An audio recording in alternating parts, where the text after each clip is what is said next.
perdebatan, Ustaz. Para orientalis itu sering menganggap bahwa hukum Islam itu menggunakan konsep patriarki, Ustaz, ya, bahwa laki-laki itu selalu di atas gitu. Seolah ada diskriminasi dalam Islam terhadap wanita. Seperti misalnya wanita tidak boleh jadi imam sholat, wanita wajib taat kepada suami, wanita tidak boleh jadi hakim gitu ya. Kemudian wanita lebih baik di rumah dan lain sebagainya. Bagaimana Ustaz memandang ini, Ustaz? Bismillahirrahmanirrahim.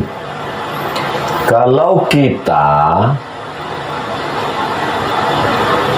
melihat sesuatu, jangan lepaskan dari konteks. Bagaimana konteks ketika Islam ini dulu datang? Ketika Islam datang 14 abad yang lalu, perempuan itu diwarisi, menjadi barang benda yang diwariskan. Ibu, anak kandung, saudara kandung tidak dapat warisan. Begitu tradisi zaman dulu. Lalu kemudian seorang laki-laki menikah, lahir anak pertama laki-laki.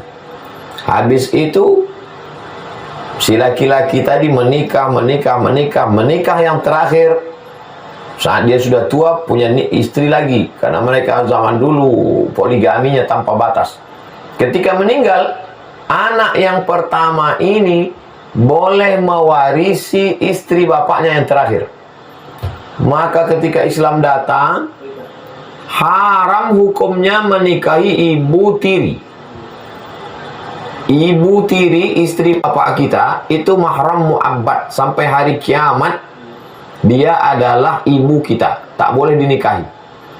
Dan kalau seorang laki-laki meninggal, istri dapat 1/4 kalau tidak ada anak. Kalau ada anak dapat 1/8. Ibu ada kalanya dapat 1/3, ada kalanya dapat 1/6. Lalu kemudian anak perempuan, lizzakari mithlu hazzil unsayain. Perempuan mendapat 2 kali bagian anak laki-laki. Perempuan, laki-laki mendapat 2 kali bagian itu bukan karena laki-laki itu superior, tapi karena laki-laki beban tanggung jawabnya besar. Dia yang menanggung mahar nikah, dia yang menanggung nafkah, dia yang menanggung perbelanjaan. Kalau ada saudaranya yang susah, orang tuanya yang tak makan, dia yang menanggung. Jadi dibalik lebihnya bagian laki-laki, sesungguhnya ada tanggung jawab yang besar. Perempuan, dia tidak menanggung apa-apa. Perempuan kalau dia punya harta, dia tidak menanggung apapun. Kalau ada perempuan yang ngasih makan anaknya dari gajinya, itu adalah pertolongan dia untuk suaminya. Nah, itu. Jadi, jangan. Zaman Nabi SAW dulu, perempuan itu, kalau dia dalam keadaan menstruasi, tidak boleh masuk ke dalam rumah. Dia dibuatkan satu tempat khusus. Dan itu masih ada di suku-suku primitif zaman sekarang.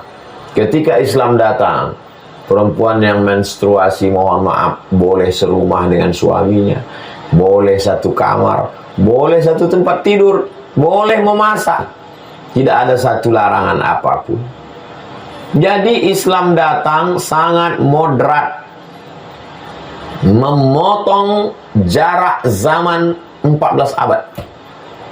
Dulu perempuan tidak boleh membaca kitab suci, tidak boleh belajar membaca, jangankan baca kitab suci. Ketika Islam datang, perempuan meriwayatkan hadis.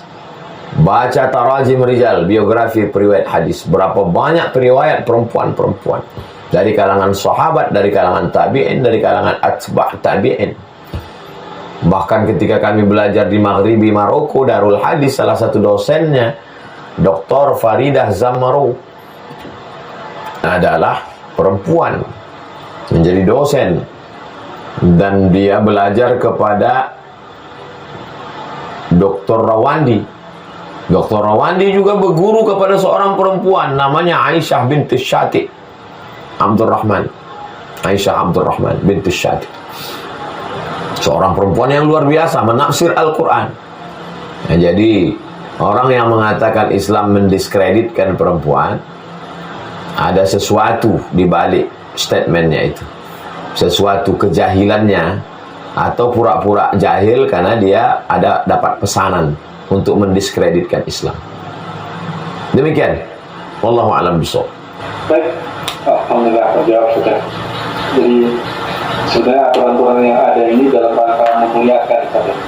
Ada beda cara pandang tentang memuliakan. Menurut Islam, memuliakan perempuan itu adalah dengan menutupinya, menutup rambutnya, menutup wajahnya, menutup dirinya. Sedangkan Barat, makna memuliakan adalah membukanya, melepasnya atas nama isu-isu wanita, isu-isu gender. Kenapa? Kenapa meledak gender ini? Karena selama 15 abad perempuan mengalami tindakan diskriminatif. Perempuan tidak boleh membaca, perempuan teraniaya, perempuan tidak punya kuasa. Beda dengan Islam. Sehingga ketika terjadi Renaissance, masa pencerahan abad ke-15, maka mereka punya dobrakan yang luar biasa. Dia seperti teori pantulan. Teori pantulan itu begini, ini batu kita kasih tali. Kalau dia begini, dia mantulnya nggak terlalu jauh. Dia cuma begini. Tapi kalau dia begini, maka pantulannya juga akan begini. Pantulannya akan jauh. Ketika perempuan di Eropa itu ditekan dengan tekanan yang luar biasa. Tidak boleh membaca, tidak boleh baca kitab suci, tidak boleh berada di rumah saat menstruasi, diperjualbelikan sebagai budak. Sangat tertekan. Maka perlawanannya juga sangat jauh. Maka sampai-sampai yang sangat ekstrim gender ini tidak mau menikah sama laki-laki. Karena dia anggap laki-laki ini menginjak perempuan selama 14 abad. Maka muncullah gambar perempuan dengan berotot, kami bisa tanpa laki-laki. Itulah gender yang paling ekstrim. Islam memuliakan perempuan itu dengan menutup. Mereka memuliakan perempuan itu dengan membuka, dengan membebaskannya. Lari dari ajaran agama. Kenapa mereka meninggalkan agama? Karena kejahatan tokoh-tokoh agama. Judul bukunya Dark History of Pope, sejarah hitam para Pope.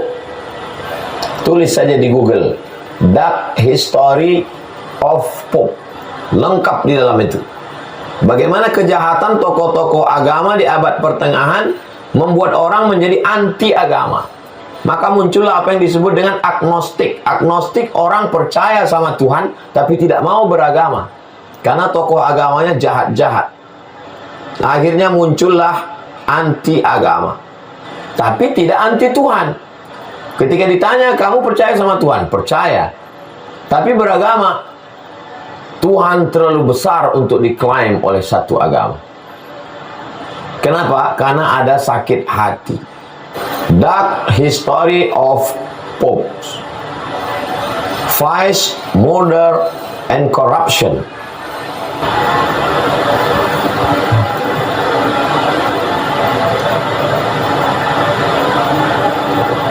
Itu tidak terjadi dalam Islam. Dalam Islam ada amar ma'ruf nahi mungkar. Siapa saja dihukum. Tidak ada manusia suci, tidak ada holy man dalam Islam. Orang mendengar ucapan saya ketika ucapan saya sesuai dengan Quran dan Sunnah. Kalau saya melanggar, maka umat yang langsung mengkritik, kamu salah hai Abdul Somad, karena kamu tidak sesuai dengan Quran dan Sunnah Rasulullah SAW. Demikian Bang Alvin. Wallahu a'lam.